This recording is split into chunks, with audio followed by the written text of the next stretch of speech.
Cuando observamos el universo, la Tierra y nuestro asombroso cuerpo, es fácil concluir que estas cosas no pudieron haber existido por accidente. De hecho, son el producto de un creador inteligente. ¿Pero qué clase de creador? ¿Qué realmente sabemos acerca de él? ¿Le importa su creación? ¿Cómo es? ¿Podemos conocerle? Lo más importante, ¿dónde podemos encontrar las respuestas a estas preguntas? Escuchemos a John Moore mientras nos guía en nuestra búsqueda de la verdad acerca del Creador. La vida es una búsqueda de respuestas. Las respuestas verdaderas sobre nuestro destino eterno son las que valoramos más. Al buscar estas respuestas, pensé cómo podemos comenzar nuestro viaje en este hermoso lugar donde se puede ver claramente la creación de Dios. Realmente me gusta venir a lugares como este, lejos de las carreteras y mercados congestionados. Estar aquí me recuerda de la mano poderosa de Dios. Pero ¿podemos encontrar a Dios en la naturaleza? ¿Es aquí donde encontramos a Dios? Mientras buscamos respuestas y buscamos la verdad, hagamos 3 preguntas importantes. Primero, ¿qué nos puede decir la naturaleza acerca de Dios? Segundo, ¿cómo conocemos la mente de Dios? Y tercero, ¿qué nos dice la Biblia acerca de Dios? ¿Qué nos puede decir la naturaleza acerca de Dios? Durante los siglos, muchos filósofos, científicos y teólogos han reconocido la existencia de un creador. En parte, su reconocimiento se basó en la evidencia de Dios en la naturaleza. William Paley, un teólogo del siglo XVIII, llegó a ser bien conocido por su argumento en cuanto a la existencia de Dios al basarse en la naturaleza. Las obras de la naturaleza solo quieren ser contempladas. Cuando se las contempla, parecen contener todo lo necesario para asombrar por medio de su grandeza. Podemos ver un poder inteligente en la vasta escala de operación a través de la cual nos llevan nuestros descubrimientos. Por medio de las condiciones que contiene para su sustento y propagación, cada organismo natural estructurado testifica del cuidado de un creador. Nosotros estamos rodeados de tales organismos. Si examinamos sus partes, descubriremos que son maravillosamente curiosos. Si los comparamos el uno al otro, descubriremos que son maravillosamente diversos. No existe tema que tenga una extensión tan grande como la de la historia natural que se aplica a la evidencia de un creador inteligente. Eso es muy cierto. Dios se ha revelado en la naturaleza. La Biblia claramente enseña esto. Escuche lo que el apóstol Pablo escribió al reconocer la evidencia de Dios en la naturaleza. Las cosas invisibles de Él, su eterno poder y deidad, se hacen claramente visibles desde la creación del mundo, siendo entendidas por medio de las cosas hechas, de modo que no tienen excusa. De este versículo aprendemos que la humanidad no tiene excusa para no creer en Dios. El Creador se ha revelado claramente a través del mundo. Mientras examinamos el mundo, el universo e incluso nuestros mismos cuerpos, podemos llegar a ver que todo esto es evidencia de un creador. Escuchemos lo que dice un científico en cuanto a esto. Usted no puede obtener un poema sin poeta o una casa sin constructor. No puede obtener diseño sin un diseñador inteligente.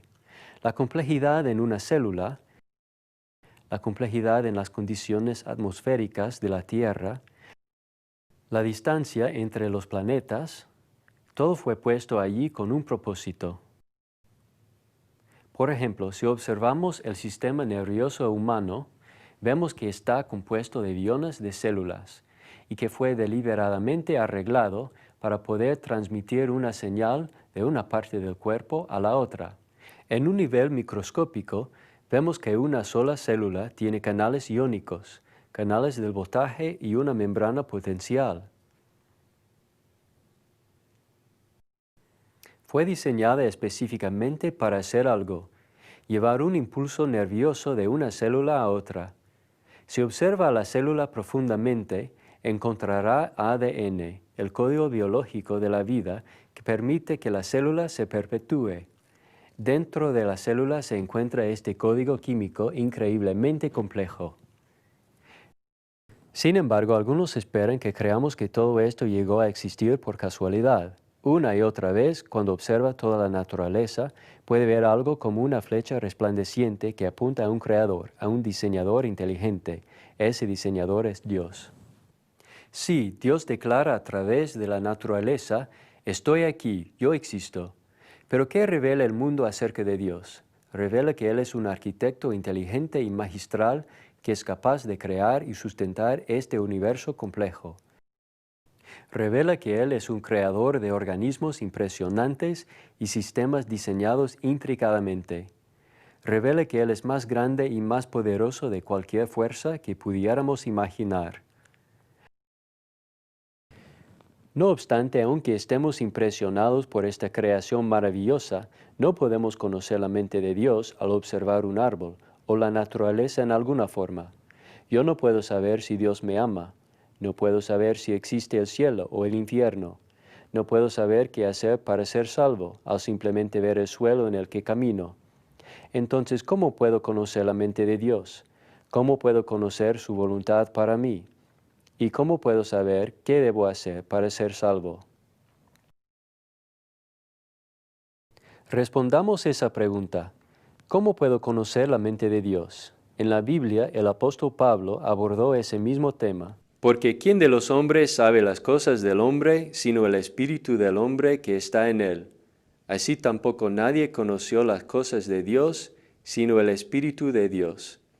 Y nosotros no hemos recibido el espíritu del mundo, sino el espíritu que proviene de Dios, para que sepamos lo que Dios nos ha concedido. Lo cual también hablamos, no con palabras enseñadas por sabiduría humana, sino con las que enseña el Espíritu, acomodando lo espiritual a lo espiritual. De este pasaje primeramente podemos ver que por sí mismo el hombre no puede conocer la mente de Dios. En otras palabras, no podemos conocer la mente de Dios al ver el mundo natural o al buscarla dentro de nosotros. Segundo, aprendemos que Dios ha dado a conocer su mente a través de su Espíritu. El Espíritu reveló al hombre lo que el hombre, por sí mismo, nunca pudo haber conocido. Tercero, aprendemos que el Espíritu revela la mente de Dios por medio de su enseñanza. Llegamos a conocer la mente de Dios a través de lo que el Espíritu nos enseña por medio de palabras.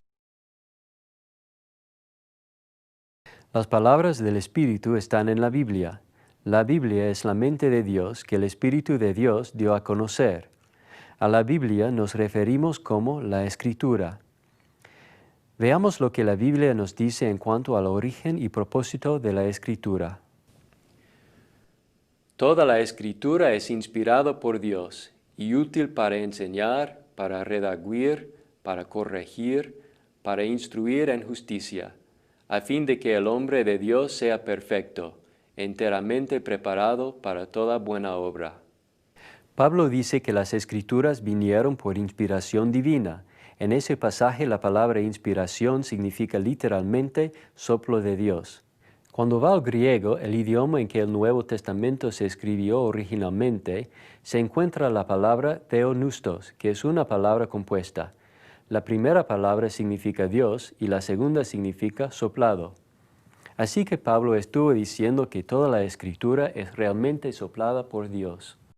En diferentes palabras, como Dios sopló aliento de vida en el hombre y él llegó a ser un alma viviente, Dios dio vida al mensaje que llamamos la Biblia.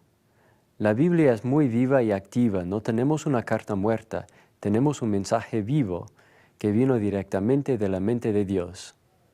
Entendiendo primero esto, que ninguna profecía de la Escritura es de interpretación privada, porque nunca la profecía fue traída por voluntad humana, sino que los santos hombres de Dios hablaron, siendo inspirados por el Espíritu Santo. Por tanto, podemos ver claramente que la Biblia no es producto humano. La Biblia es el producto del Espíritu Santo. Es la mente de Dios. Así que podemos ir a la Biblia para aprender la verdad acerca de Dios. Entonces, respondamos nuestra tercera pregunta. ¿Qué nos dice la Biblia acerca de Dios? Para responder esta pregunta, vamos a examinar un discurso que el apóstol Pablo dio en un lugar llamado la Colina de Ares, en Atenas, Grecia. Ese discurso se encuentra en el capítulo 17 del libro de Hechos. Comencemos considerando ese discurso en su contexto histórico.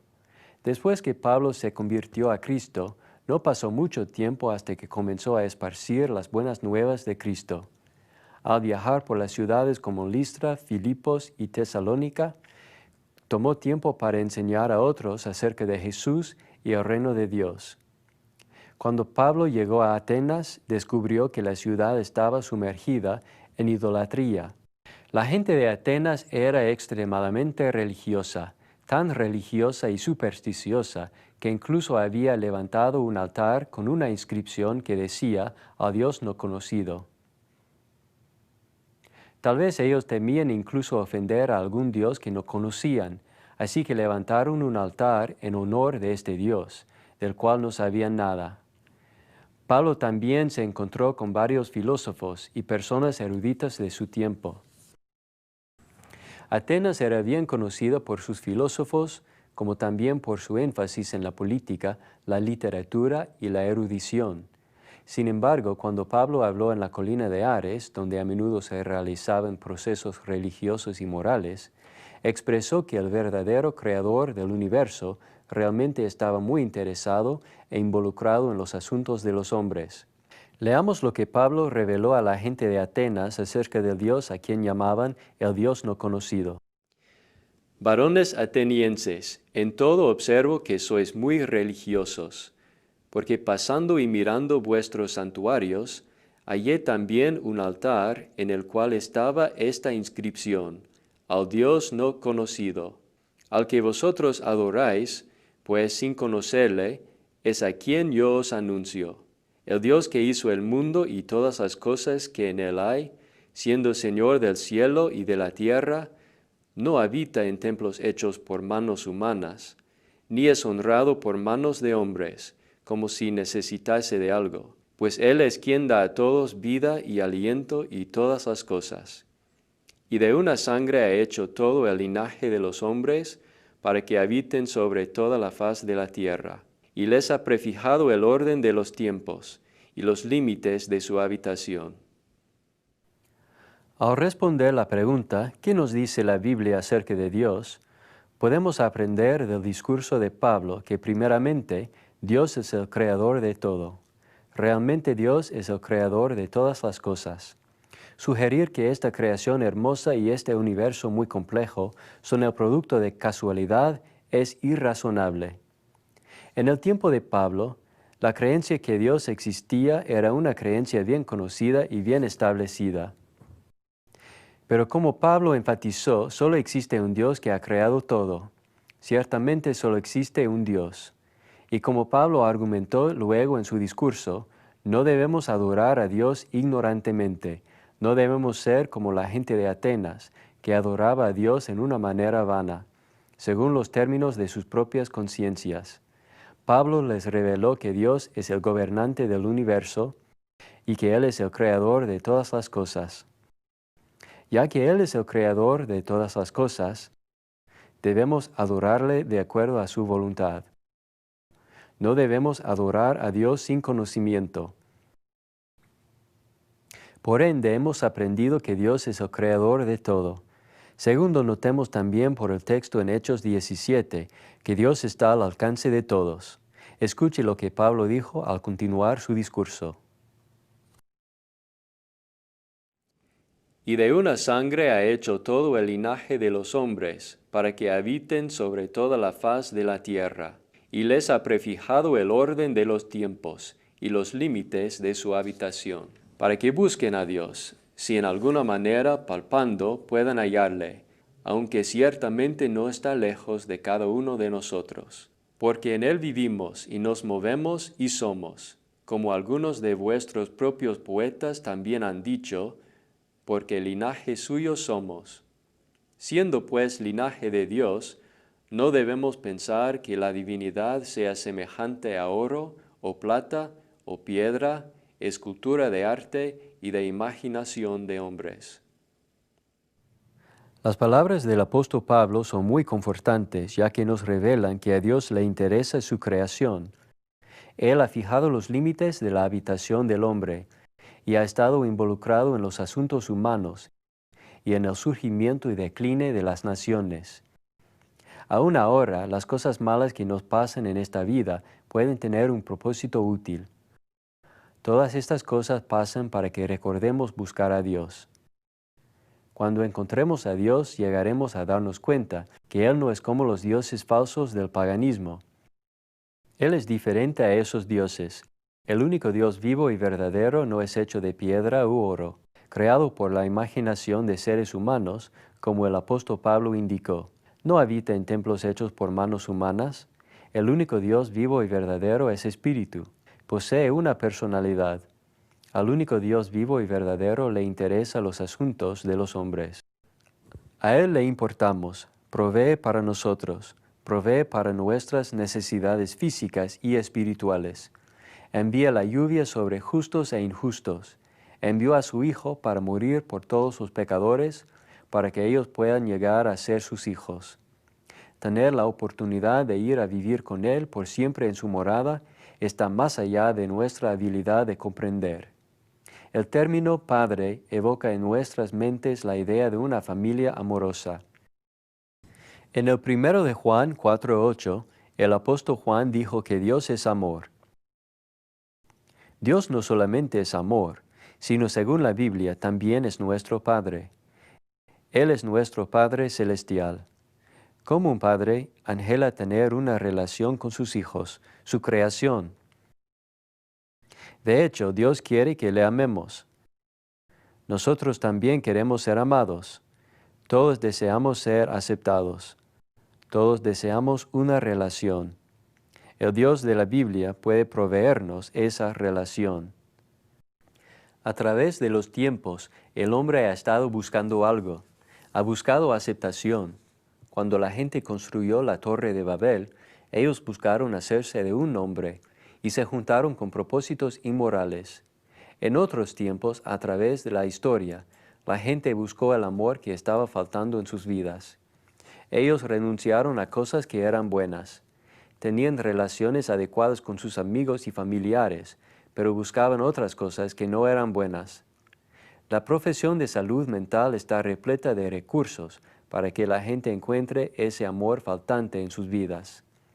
La gente va a los consejeros, psicólogos y psiquiatras todos los días. Ellos les buscan por todo el país para encontrar algo, una respuesta. Mientras más la buscan, esa respuesta parece llegar a ser más elusiva. Sin embargo, la respuesta está realmente enfrente de ellos, ya que Dios ha provisto este amor. Él ha provisto una manera para que crezcamos y seamos más fuertes, pero a veces la ignoramos. Lo que necesitamos hacer es reconocer que Dios ha provisto esta oportunidad para nosotros.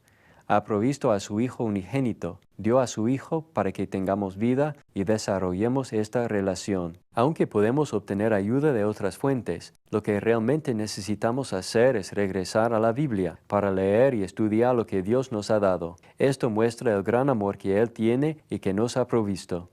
No necesitamos buscar más lejos, ya que la respuesta está delante de nosotros. Sí, Dios realmente nos ama. Él nos ama profundamente. Está completamente consciente de nuestras tristezas y dolores. Está al alcance de todos. Como el apóstol Pablo dijo, en Él vivimos, nos movemos y existimos. En otras palabras, en Dios encontramos el propósito de nuestra existencia.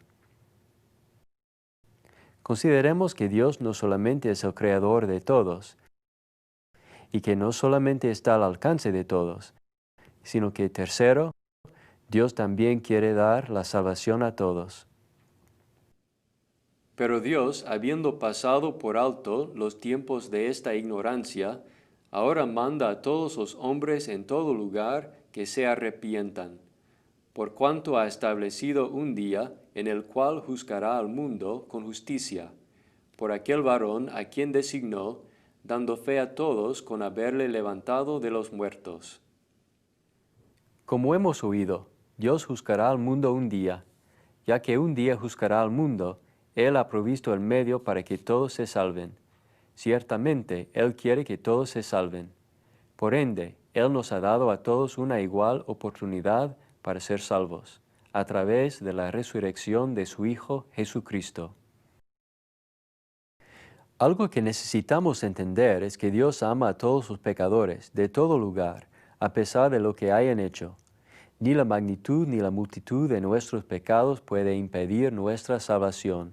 Incluso el primero de los pecadores, como el apóstol Pablo se autodescribió, recibió la gracia de Dios. Pablo dijo en el 1 de Corintios 15:8, pero por la gracia de Dios soy lo que soy. El apóstol Pablo se había descrito como alguien que había causado mucho daño a la iglesia, pero Jesús le perdonó. El Señor perdona a cualquiera que regresa a Él. En el 2 de Pedro 3:9 leemos, el Señor no retarda su promesa, según algunos la tienen por tardanza, sino que es paciente para con nosotros, no queriendo que ninguno perezca, sino que todos procedan al arrepentimiento. Usted puede ver que Dios no quiere que nadie perezca. Él quiere que todos lleguen al arrepentimiento. Según Juan 3:16, porque de tal manera amó Dios al mundo, que ha dado a su Hijo unigénito. Dios amó al mundo tanto que dio a su único Hijo para morir, para que ni usted ni yo tengamos que sufrir el castigo eterno. Aunque Dios quiere salvar a todos, Él espera algo a cambio. Pero Dios, habiendo pasado por alto los tiempos de esta ignorancia, ahora manda a todos los hombres en todo lugar que se arrepientan. ¿Sabe ahora lo que Dios espera? Según el apóstol Pablo, Dios quiere que todos se arrepientan. En resumen, el arrepentimiento es un cambio de corazón, un cambio de mente. Os digo no, antes si no os arrepentís, todos pereceréis igualmente. En resumen, el arrepentimiento es un cambio de corazón, un cambio de mente. Cuando alguien se arrepiente, al cambiar su mente en cuanto al pecado y comienza a hacer lo que Dios manda, llega a experimentar el arrepentimiento. El arrepentimiento es una decisión mental que dice, Dios me dijo que haga esto y si no lo hago estoy pecando contra Dios. Dios envió a su Hijo por mí, Él me ama. Yo sé que le estoy causando dolor si no me arrepiento. Por ende, voy a cambiar la forma en que pienso y voy a hacer todo lo que me diga que haga. Por esta razón, el arrepentimiento es un mandamiento difícil. La persona debe decir, no voy a hacer mi voluntad nunca más, voy a hacer lo que Dios me dice que haga. El arrepentimiento es un cambio de mente. Se espera que todos los hombres se arrepientan. No importa si es rico o pobre. No importa si es educado o no educado. No importa en qué país nació. No importa quiénes fueron sus padres o quiénes llegarán a ser sus hijos. Dios espera que todos se arrepientan. Pero ¿por qué es necesario el arrepentimiento? ¿Por qué nos llama Dios a usted y a mí a arrepentirnos? Por cuanto ha establecido un día en el cual juzgará al mundo con justicia. Porque es necesario que todos nosotros comparezcamos ante el tribunal de Cristo, para que cada uno reciba según lo que haya hecho mientras estaba en el cuerpo, sea bueno o sea malo. Conociendo pues el temor del Señor, persuadimos a los hombres. Entonces es necesario arrepentirse, porque Dios juzgará al mundo un día. Seremos considerados responsables de las cosas que hemos hecho aquí en la tierra o por las cosas que no hemos hecho. Dios espera que nos arrepintamos. Él espera que renunciemos a la vida corrupta e ideas falsas. Si no lo hacemos, padeceremos en el juicio de Dios. Enfrentaremos su ira y terror. Usted puede preguntar, si Dios quiere salvar a todos, ¿por qué castigará a los que no se arrepienten? ¿Cuál es la respuesta? En Apocalipsis 15:3 y en Salmos 2:5, la Biblia dice que Dios es justo y recto. Como un Dios justo, debe castigar el pecado. Como un Dios recto, debe disciplinar a los rebeldes. Por ejemplo, considere a un juez en su comunidad que rechaza castigar a los criminales culpables. ¿Consideraría a ese juez como justo y recto? no esperaría y de hecho demandaría que un juez castigara a los que no se acatan a la ley. De igual manera Dios, el juez de toda la tierra, debe castigar a aquellos que no se acatan a su ley. Por ende, ya que Dios es un Dios justo, quiere que todos sean salvos. Pero Él también castigará a los que no se arrepienten. Consideremos algo más acerca del juicio, como el apóstol Juan revela. Y los libros fueron abiertos, y otro libro fue abierto, el cual es el libro de la vida. Y fueron juzgados los muertos por las cosas que estaban escritas en los libros, según sus obras. Todos nos presentaremos ante el tribunal de Dios. Romanos 14, 11 a 12 y el 2 de Corintios 5, 10 declaran que seremos juzgados según nuestras obras. Esto significa que el juicio es algo muy serio. Todos estaremos en el juicio. Eso le incluye a usted. Un día estará delante de Dios y dará cuenta de lo que hizo cuando estaba en esta tierra. Si se arrepiente y regresa a Dios, puede ser salvo, puede vivir eternamente. Podemos ser salvos por el poder de Dios y la resurrección de Jesucristo de entre los muertos. En nuestra búsqueda de la verdad, repasemos las tres cosas que aprendimos. Primero, no podemos conocer la mente de Dios al observar la creación. Aunque la creación provea evidencia amplia de la existencia de Dios, no podemos conocer su mente al mirar, por ejemplo, a los árboles. Segundo, Dios se ha revelado a nosotros a través del Espíritu Santo. Dios ha dado a conocer su mente por medio de la palabra escrita. Tercero, hemos aprendido que la Biblia nos dice que Dios es el creador de todo, que está al alcance de todos y que quiere salvar a todos. Amigo, Dios quiere salvarle. El gran creador de este universo le ama y quiere que responda a su voluntad. ¿Responderá usted a su voluntad? En el tiempo de Pablo, algunos rechazaron al Creador.